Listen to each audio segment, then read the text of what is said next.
Bonjour, cette vidéo va essayer de justifier que la contribution des Français serait primordiale pour améliorer les situations économiques et environnementales de la France. D'ailleurs, ce point a été évoqué dans la vidéo Principale cause de la situation économique de la France en 2016. Il est vrai que de nombreux Français ne sont pas enclins à renoncer, à inhiber leurs a priori, leurs préjugés, a priori idéologiques, sur lequel nous n'insisterons pas, a priori politique, gauche, centre, droite, préférence a priori de certaines personnalités dont les programmes ne sont même pas dévoilés, a priori sur l'économie, nous y reviendrons, a priori sur l'environnement, nous y reviendrons, mais aussi certains Français tiennent compte des pressions politiques, des pressions de syndicalistes, des pressions de lobby pour se faire une opinion.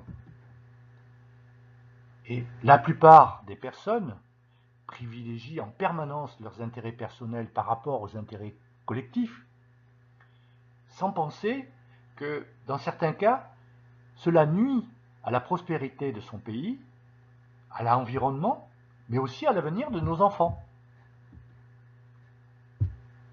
Alors, ces observations pourraient être faites pour de nombreuses personnes dans le monde, évidemment. Citons quelques a priori sur l'économie. Tout d'abord, certaines personnes ont une idée très arrêtée sur le fait qu'il faut rester, le fait qu'il faut sortir de l'Union européenne et ou de la zone euro, sans que cette opinion soit fondée, argumentée. Nous y reviendrons. Ensuite, faut-il baisser, faut-il augmenter les prélèvements obligatoires, c'est-à-dire les impôts, les taxes et les cotisations, qui, rappelons-le, sont à un niveau très élevé actuellement, sur les entreprises. Là encore, les opinions sont avancées sans pouvoir trop justifier pourquoi il faudrait baisser ou pourquoi il faudrait augmenter ces prélèvements obligatoires. Sur les ménages, là c'est plus facile, c'est-à-dire que généralement le Français est enclin à penser qu'il faudrait les baisser. Ce n'est pas tout à fait le cas pour l'opinion de la plupart des Français quand on parle des ménages aisés. Réduire, augmenter la dépense publique. Nombreux sont les Français qui pensent qu'il faut réduire ou il faut augmenter la dépense publique, sans pour autant qu'ils sachent, ils connaissent les conséquences que cela engendre. À savoir, quand on réduit la dépense publique, certes, on réduit les services publics, mais aussi on engendre des réductions de fonctionnaires, alors que quand on l'augmente, eh bien, certes, cela a une incidence sur le déficit public, et donc il convient de faire très attention à la réduction ou l'augmentation de la dépense publique. Baisser, augmenter les revenus, les salaires, qui n'est pas contre augmenter les salaires, mais certes, cela a une incidence sur la compétitivité des entreprises. Quand on augmente les salaires, les entreprises sont obligées de répercuter cette augmentation sur les prix, et donc leur compétitivité baisse. De ce fait, il y a moins de commandes, en conséquence, il y a moins d'emplois. Les allocations. Nombreux sont ceux qui disent oui, il faudrait augmenter ou il faudrait baisser les allocations. D'autres sont plus restrictifs, en ce qui concerne le chômage en particulier. Nous n'allons pas rentrer dans ce débat, mais il est certain qu'il y a des avantages et des inconvénients, et que la baisse ou l'augmentation des allocations doit être faite avec beaucoup de réflexion. Les retraites qui ont été bloquées pendant des années, faut-il enfin les augmenter un petit peu pour rattraper le pouvoir d'achat des retraités? Créer un revenu universel. Ce point est d'actualité, en particulier lancé par et promu par de nombreux leaders de la gauche. Il y a des avantages, il y a des inconvénients, il y a des conditions. Est-ce que ce revenu universel va remplacer les allocations diverses et variées qu'un Français peut toucher? Est-ce que ce revenu universel sera versé en complément d'un salaire ou pas? Pas simple. Le nombre de demandeurs d'emploi, pour certains, ne peut pas être réduit pour d'autres, peut être réduit. Il est certain que si l'économie se porte bien, le nombre de demandeurs d'emploi pourrait être réduit. Mais aussi, il faut faire attention, c'est-à-dire que si l'on baisse les dépenses publiques, le nombre de demandeurs d'emploi risque d'augmenter. Donc il y a un compromis à trouver. Et enfin, certains pensent que les citoyens que nous sommes ne peuvent rien faire pour redresser la situation économique d'un pays.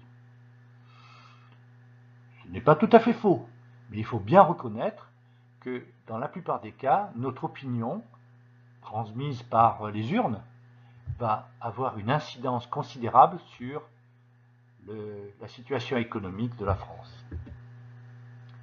Il n'y a pas de solution économique pour redresser la situation de la France. Il n'y a pas de solution pour redresser la situation économique de la France. C'est une phrase qui est entendue à de nombreuses reprises. Bien sûr, il y a un discours qui alimente ceci et qui est fondé sur le fait qu'il y a une espèce de blocage entre les syndicats, les dirigeants politiques, les responsables des entreprises, etc. Mais voyons. On peut redresser la situation économique de la France et faire en sorte qu'elle sorte de ce marasme. Nous allons essayer de trouver une solution, la moins mauvaise, allons-y, disons-le, la meilleure qui permettrait de redresser la situation économique de la France. Nos propos sur l'économie, les propos des Français sur l'économie, flottent d'une part entre la théorie de John Maynard Keynes sur le rôle de l'État. Keynes pensait que le rôle de l'État est important dans la politique économique d'un pays avec des interventions afin d'éviter des récessions, de freiner des emballements de l'économie, mais aussi aider les acteurs économiques. À l'opposé, la théorie de Milton Friedman sur la réduction du rôle de l'État prône le fait que l'État ne devrait pas trop intervenir, pour ne pas dire pas du tout, dans l'économie, et que le libéralisme permettrait aux acteurs économiques de se développer, de trouver un équilibre. Et cette idée, cette théorie est bien sûr d'inspiration libérale, complètement opposée à celle de John Maynard Keynes que nous avons évoquée. Citons quelques a priori sur l'environnement. Tout d'abord, certains, pour ne pas dire nombreux, sont ceux qui pensent que protéger l'environnement coûte plus cher que de ne pas le protéger. Or, des études, dont celle de Nicolas Stern que nous avons citée, montrent que ce n'est pas le cas.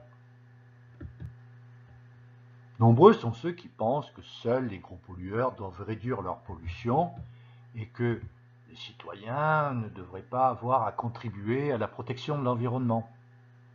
Nous avons montré dans une vidéo concernant le rôle que les citoyens peuvent avoir en ce qui concerne l'amélioration de l'économie, mais aussi l'amélioration de l'environnement, que le rôle du citoyen est très important. Certains pensent que c'est à l'État de protéger l'environnement. Même remarque. Certains pensent qu'un citoyen ne peut rien faire pour améliorer la situation de l'environnement. Nous avons qu'à nous reporter à la vidéo que nous venons de citer. Et enfin, nombreux sont ceux qui pensent qu'il n'y a pas de solution pour améliorer la situation environnementale de la France. Sous-entendu, nous avons qu'à continuer à vivre ainsi. Tant pis si la pollution se développe dans les villes, tant pis si nous subissons les conséquences et nos enfants subiront les conséquences de la dégradation de l'environnement. C'est une fatalité. Nous avons déjà indiqué que de nombreux Français n'ont pas conscience que leur contribution est primordiale pour améliorer la situation économique de la France. Comment faire? Essayer de comprendre les mécanismes fondamentaux de l'économie. Certes, ne pas devenir spécialiste, mais être conscient du fait que si une entreprise fonctionne, c'est parce qu'elle a des commandes, que si elle n'a plus de commandes, elle ne peut plus maintenir le niveau d'emploi qu'elle a. Donc l'offre et la demande. Ensuite, ne pas croire que l'on peut tout attendre de la société, des administrations publiques et des entreprises, nous l'avons déjà dit. Jacques Attali l'a explicité et justifié dans son livre « Devenir soi, prenez le pouvoir sur votre vie », édité chez Fayard en 2014. Et enfin, pour ne citer que cette information qui a fait débat et qui fait encore débat, accepter peut-être de nouvelles règles pour l'emploi afin de débloquer la situation de l'emploi qui en France est dramatique. De même, pour contribuer à l'amélioration de la situation de la France, il conviendrait peut-être que certains Français, plus de Français, respectent un peu plus ceux qui prennent des initiatives, ceux qui entreprennent et donc prennent des risques, ceux qui font des efforts pour atteindre des objectifs.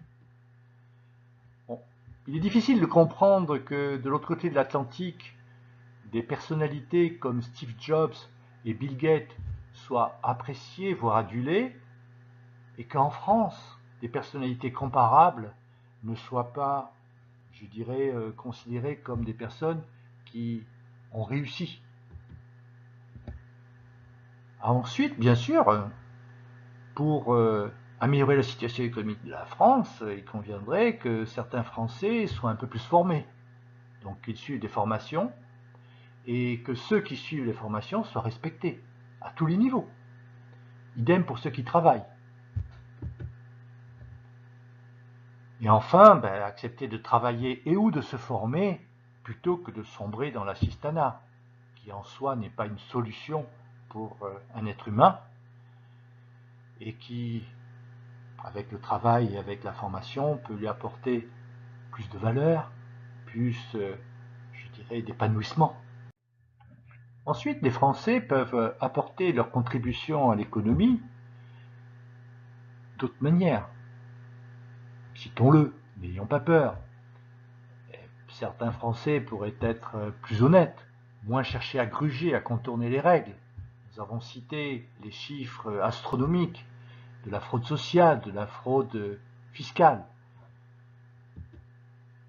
Ensuite, être moins laxiste. Ce mot est utilisé un petit peu partout, dans de nombreux organismes, mais c'est vrai qu'un travail bien fait est un travail de qualité, qui a une certaine valeur. Je ne vais pas m'étendre là-dessus. Ne pas confondre les personnes aisées et les personnes malhonnêtes. Il y a une espèce d'amalgame. Ce n'est pas parce qu'une personne a réussi qu'elle est aisée et que, en conséquence, elle est malhonnête. Pas du tout. De même, ne pas faire d'amalgame entre les étrangers et les personnes malhonnêtes ou les délinquants. Voyons.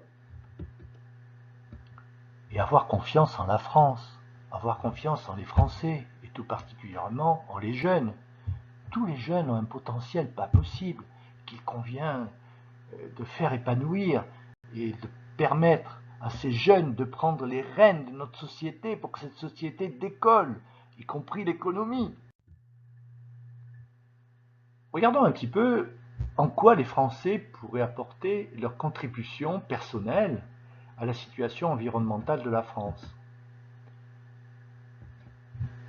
Comme le disait Pedro Solano, qui a été directeur de la Société péruvienne de droit de l'environnement, co-organisatrice de la COP20, qui a eu lieu à Lima en décembre 2014, l'idée est de faire comprendre que chacun d'entre nous peut faire quelque chose pour améliorer sa relation avec la nature et la Terre dans cette conjoncture de changement climatique. Voilà. Et cette idée fondamentale, il faut arriver à la faire passer. Ce n'est pas parce que dans la rue, vous vous comportez, je dirais, en détruisant ou en dégradant l'environnement que c'est une bonne chose. C'est le contraire. Alors regardons un petit peu des exemples. Connus par tous, ne pas gaspiller de la nourriture. Oh, on cite souvent le chiffre entre 15% et 25% de la nourriture en France est jetée dans les poubelles. C'est catastrophique, triste. Ensuite, économiser l'énergie. Oh, encore des idées galvaudé, connu et reconnu en coupant le chauffage et la climatisation, quand les logements et les véhicules ont des fenêtres ouvertes. À quoi cela sert-il? En réglant le chauffage et la climatisation à des températures raisonnables, en éteignant la lumière dans des pièces inoccupées. Certains même laissent la lumière éclairée toute la nuit, dans des pièces inoccupées, en éteignant les ordinateurs, y compris sur les lieux de travail, la nuit, les fins de semaine, pendant les vacances, en éteignant les appareils électroniques. La consommation en mode veille est exorbitante. Autres exemples, économiser l'énergie peut se faire en ne laissant pas couler de l'eau. Quand on entend quelqu'un qui vit dans un désert parler de l'eau, l'eau c'est la vie. Il l'économise, il la recycle. Alors que nous, parfois, nous laissons couler de l'eau à un robinet que nous avons malencontreusement laissé ouvert pendant des minutes, pour ne pas dire des heures. En n'utilisant pas une voiture pour parcourir quelques centaines de mètres, cela sera aussi bien pour votre santé, pour notre santé. Donc essayons de le faire. En prenant les transports en commun, en ne laissant pas tourner le moteur d'un véhicule à l'arrêt pendant des dizaines de minutes. Bon, combien de fois on observe des gens qui vont chercher des enfants à l'école? Combien de fois on observe des bus qui attendent des classes entières pour partir? Véhicules qui, pendant des dizaines de minutes, laissent leur moteur tourner pour rien. En adoptant une conduite économique, à quoi sert-il de foncer quand on a un feu rouge qui se présente devant soi? Le respect de l'environnement se concrétise aussi par d'autres gestes simples. Ne pas jeter de produits chimiques dans les poubelles, dans les éviers, dans les lavabos, les WC, dans la nature. Ne pas jeter des déchets de travaux dans les rues, sur les bords des routes, dans les campagnes, dans les forêts, dans les rivières, dans les mers. Bon, citons quelques exemples. Entre Roissy-Charles de Gaulle et Paris, il y a des gravats tout au long de la route. C'est triste au possible. Quand le canal Saint-Martin a été vidé, on a trouvé plein de déchets. Quand le vieux port est nettoyé, c'est vraiment, là, à Marseille, c'est vraiment effrayant de voir tout ce qui est sorti. Trier les déchets, idée bien connue, préférer les sacs et les emballages papier à ceux en plastique. Nous avons cité les océans de sacs plastiques et de déchets plastiques qui existent actuellement dans les différents océans. Alors certaines recommandations que nous venons d'évoquer sont semblables à celles formulées au sujet des citoyens acteurs du changement, formulées par la COP21 et rappelées dans la vidéo que je cite ici, qui a été publiée. Des précisions sur le fait que de nombreux Français n'ont pas conscience de l'importance de leur contribution pour redresser les situations économiques et environnementales de la France sont données dans le tome 1 de mon livre. Je vous remercie.